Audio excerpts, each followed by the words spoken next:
Okay, children, moving ahead with chapter 6, exercise 6.3, we are now on question number 7. Question number 7 is one of the easiest questions of this exercise for the simple reason.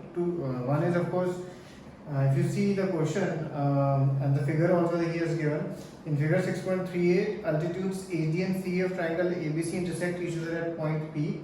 Show that, and now he has named all the triangles. Jin triangle को आपको similar show करना है, उसमें naming कर दिया आपके लिए। जब नेमिंग कर दी हो, ये ध्यान रखना, आपका काम आधा है। हाँ सर, जैसे फॉर एग्जांपल जो पहला है इसमें लिखा है triangle AEP similar to CDP। बस ये दो छोटी फिगर बनाओ और आप देखोगे ये सारे ट्राइंगल सीधा AA से हो जाते हैं। केवल AA यानी दो एंगल से आपको हो जाएंगे और अल्टीट्यूड आपको मालूम है वो 90 डिग्री बनाता है। जैसे पहला है, एक मैं कर देता हूँ, जैसे AEP एंड CDP अगर देखें एक एक करके बस आप चेक करते जाओ। जैसे for example angle AEP figure में देखो, एंगल AEP कितना 90 है और एंगल CDP भी आप देखो 90 है, तो एक ये इक्वल है क्योंकि अल्टीट्यूड थे। फिर अगर देखो एंगल APE ये वाला एंगल एंड CPD ये कौन से एंगल हो गए, vertically opposite. Therefore by AA similarity ये दोनों ट्रायंगल हमारे क्या हो जाते हैं, सिमिलर। तो ऐसे आप जब करते जाएंगे आपको होता जाएगा, कुछ में कॉमन एंगल मिल जाएगा आपको, बट बेसिकली आपको AA सिमिलैरिटी से पूरा क्वेश्चन नंबर 7 हो जाता है। और इस सरप्राइजिंगली ये क्वेश्चन 3 से 4 मार्क का they ask it generally and web also it's a very very simple some. In question number 8 E is a point on the side AD produced, यानी आगे उसको एक्सटेंड किया है of a parallelogram ABCD. BE intersects CD at F. ये जो line BE है intersects CD एक ये पॉइंट F पे. Show that ABE and CF be similar. Again इसमें उसने आपको नेमिंग करके दी है। एंड इससे पहले आप एक चीज ध्यान याद रखें, आपने 9th में पढ़ा है opposite angles of a parallelogram are equal. जो ऑपोजिट एंगल होते हैं वो क्या होते हैं, इक्वल होते हैं। तो अगर आप देखेंगे सपोज एंगल BAE ऊपर वाला एंगल BAE एंड ये दूसरा एंगल है BCF ये वाला एंगल बनता है, तो ये दोनों एंगल क्या हो जाएंगे, इक्वल। और रीजन क्या लिखेंगे, opposite angles of a parallelogram are equal. Reasoning लिखनी इज वेरी वेरी इंपॉर्टेंट है, ध्यान रखना। बिना रीजनिंग के अगर आप सॉल्व करोगे तो आपको मार्क्स नहीं मिलेंगे। सिमिलरली अब ये एक एंगल है, सपोज एंगल ABE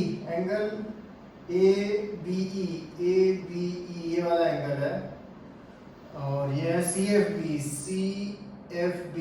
ये वाला एंगल है। इनके बारे में अगर आप कुछ ले सकते हो तो आप सोचिए, या एंगल AEB यानी ये वाला एंगल और एंगल CBF यानी ये वाला एंगल, ठीक है।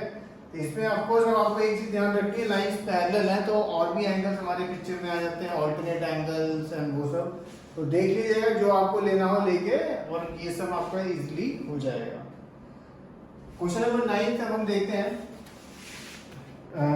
इन फिगर 6.39 फिगर दिया उसने आपको, ABC and AMP are two right angle triangles, right angle at B and M, ठीक है, वो आपको दिया है। अगेन उसने नेमिंग करके दिया है, show triangle ABC similar to AMP। और एक चीज अगर आप देखो, अगर ये फर्स्ट पार्ट हो गया, सेकंड पार्ट के लिए कुछ करना ही नहीं है आपको। उसने लिखा है वो सेकंड पार्ट पर, आपको बस क्या लिखना है, CA as the triangles are similar therefore CA by PA is equal to BC by MP। मतलब कुछ करना नहीं है सेकंड पार्ट में, और उसका रीजन बस आपको लिखना है as the triangles are similar। आपको बस केवल फर्स्ट पार्ट करना है। एंड ये फर्स्ट पार्ट भी आप देखेंगे आपका 2 मिनट में हो जाएगा, बिकॉज सीधा AA सिमिलैरिटी से हो रहा है। तो ये अगर आप देखें क्वेश्चन नंबर 7, 8, 9 सब एक 2 मिनट के समय। और जैसे इसमें भी आप जैसे जब दो फिगर बना लिया, आप एक एक करके ढूंढते जाओ। जैसे ABC एंड AMP, अगर ABC में देखता हूँ 90 है, AMP भी मुझे दिखता है 90 है। और अगर मैं देखूँ BAC ये वाला एंगल और इसका ये है PAM ये दोनों अगर एंगल आप देखें, फिगर देखें, BAC एंड PAM दोनों एंगल सेम है, कॉमन है, ठीक है। तो इस तरह से आपका ये क्वेश्चन नंबर 9 भी हो जाएगा। तो ये है क्वेश्चन नंबर 7, 8, 9। अब हम 10th क्वेश्चन पे आते हैं जो हल्का सा अलग है, ज्यादा नहीं बट हल्का सा। CD and GH are bisectors of angle ACB and EGF. एक पहले तो दो ट्रायंगल है ABC and EGF and CD bisector है ACB का. बाइसेक्टर आपको मालूम है क्या करता है, जैसे ये एंगल 1 और 2 नाम दिया मैंने, तो ये दोनों एंगल इक्वल है, एंगल 1 इक्वल टू एंगल 2 और GH बाइसेक्टर है EGF का. ठीक है, सपोज इसका नाम 3 दिया और ये 4 दिया.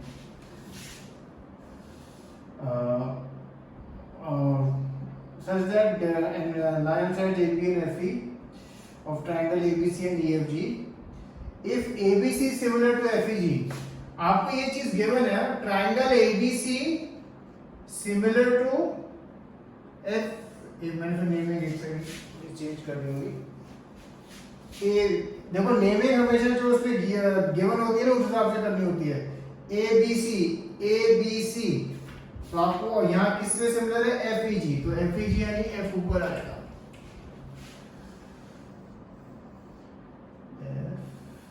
FEG ठीक है, ABC FEG और बाइसेक्टर तो GH.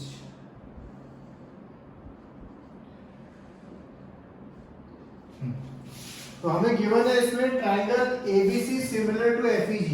ये आपको एक चीज गिवन है.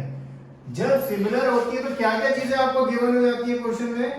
Number 1, all angles are equal, यानी angle A equal to angle F, angle B equal to angle E and angle C equal to angle G. ये चीज आपको गिवन है, मतलब ये तीन चीजें आपको गिवन है. प्लस रेशियोज भी इक्वल है, यानी AB upon FE is equal to AC upon FG and BC upon EG. ये जो 6 चीजें हैं ये आपको इस क्वेश्चन में गिवन है. क्यों? क्योंकि triangle ABC similar to FEG है. ओके, अब आगे बढ़ते हैं. फर्स्ट पार्ट बोलता है prove CD by GH is equal to AC by FG. यानी हम आपको किसी तरह ये दो ट्रायंगल ऊपर वाले सिमिलर शो करके, अगर आप देखें जो फर्स्ट पार्ट है ये बहुत इजी है. क्यों? क्योंकि एंगल A और एंगल F तो ऑलरेडी आपको गिवन ही है, क्योंकि ये दोनों ट्रायंगल सिमिलर है. और जो दूसरा है, आप एंगल 1 और एंगल 3 को बहुत इजीली इक्वल शो कर सकते हैं. क्यों? क्योंकि angle C is equal to angle G है. एंगल C का आप यहाँ पूरा नाम लिख देना, एंगल ACB, और इसका पूरा नाम FG. मैंने तो अभी ऐसे शॉर्ट में लिखा है.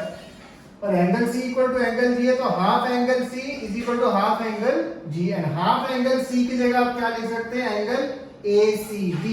एंड हाफ एंगल G की जगह क्या लिख सकते हैं आप, एंगल FGH.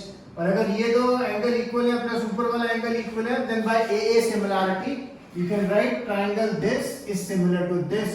और जब आपने ये लिख दिया उसके बाद आपको नेक्स्ट स्टेप तो बस यही लिखना है, therefore CD by GH is equal to AC by FG. अच्छा, बाय चांस जो हमने फर्स्ट पार्ट में जो ऊपर वाले ट्रायंगल सिमिलर शो किए, अगर आप थर्ड पार्ट देखो उसमें आपको वही करने को बोल रहा है वो DCA एंड FGF. तो हमारा जो फर्स्ट पार्ट जब आप करोगे तो first and third part automatically हो रहा है इस क्वेश्चन में. ठीक है, फर्स्ट एंड थर्ड पार्ट, तो वो चीज जरा लिख देना आप वहां पे कि it is already done in top. और सेकंड वाला ऑब्वियसली जो है DCB similar to HGE, again इस सेम मेथड यूज होगा. ये एंगल आपको ऑलरेडी गिवन है, एंगल B और एंगल E आपको ऑलरेडी गिवन है. एंड ये आप ले सकते हैं हाफ करके कि भाई half angle C is equal to half angle G, और अब नीचे वाले एंगल 2 इक्वल टू एंगल 4. तो आप देखेंगे अगर आप स्टेप बाय स्टेप करते जाएंगे ना सम, तो आपको बहुत इजी लगेंगे ये सम. ये जो 9th के जो कॉन्ग्रुएंसी वाले सम्स हैं, सिमिलरिटी वाले सम्स, स्पेशली जिनमें केवल एंगल्स इन्वॉल्व होते हैं, वो बहुत फास्ट होते हैं. बिकॉज बस आपको एंगल्स की कंडीशन लिखनी है और एंगल की कंडीशन भी 2 ही लिखनी होती है. तो कॉन्ग्रुएंसी अगर नॉर्मल साइज वाली इन्वॉल्व हो उसमें आपको 3 लिखनी होती है. एनीवे, अब अगर आप देखें क्वेश्चन नंबर 11, क्वेश्चन नंबर 11 मैं सबसे कम करूंगा क्योंकि वो मैं चाहता हूं आप अपने आप करें. बस एक हल्की सी एक छोटी सी आपको हिंट दे देता हूं. सबसे पहले उसने आपको नेमिंग करके दे दी है. आपको ये प्रूव करना है ABD सिमिलर टू ECF, यानी आधा काम कर दिया उसने. आपको नेमिंग करके उसने वही 1 सेकंड में दे दी है. E is a point on side CD produced of an isosceles triangle in which AB equal to AC. AB equal to AC है तो आपने 9th में पढ़ा है वो थ्योरम 7.2 थी कि अगर AB इक्वल टू AC यानी angle B equal to angle C, ठीक है। साइड ये आपने पढ़ा है कि अगर ये दो साइड इक्वल है तो इनके नीचे वाले एंगल क्या होते हैं, इक्वल होते हैं। तो ये एक हिंट मैंने आपको दी है। AD परपेंडिकुलर BC आपको दिया हुआ है एंड EF परपेंडिकुलर AC भी आपको दिया हुआ है एंड आपको फिर ये इन दोनों को सिमिलर शो करना है। अगेन ये सब बहुत फास्ट होएगा, just by using A similarity आप इस क्वेश्चन नंबर को कर सकते हैं, क्वेश्चन नंबर 11। अब जो लास्ट क्वेश्चन हम देखेंगे आज वो है क्वेश्चन नंबर 12। क्वेश्चन नंबर 12 में आपको एक फिगर दी है, उसमें ए बी सी और ये डी है, पी क्यू एम और कुछ चीज गिवन है आपको। क्या गिवन है? Side A B B C and median AD of a triangle ABC are respectively proportional to sides PQ, QR and median PM of triangle PQ। इसका क्या मतलब है? Sides AB and BC and AB upon PQ is equal to BC upon QR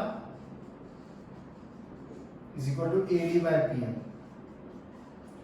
ये चीज आपको given है इसमें, ये चीज आपको गिवन है इस क्वेश्चन में और आपको प्रूव करना है triangle ABC similar to PQR, ये आपको प्रूव करना है, ठीक है। ये आपको प्रूव करना है। जैसे पहले हम आगे बढ़े, मीडियन आपको मालूम है सामने वाली साइड को इक्वल भाग में डिवाइड करता है, ठीक है। मतलब एडी जो है क्या करता है, BD equal to DC, QM equal to MR. Okay, अच्छा ये सब कैसे करना है आपको? पहले आपको ये सबसे पहले हमें अगर ट्राइंगल एबीसी और पीक्यूआर को करना है सिमिलर, हम देखते हैं हमें जो गिवन है उसमें से क्या चीज हम यूज कर सकते हैं। आप AB अपॉन PQ यूज कर सकते हैं, फिर हम BC अपॉन QR गिवन है वो यूज कर सकते हैं।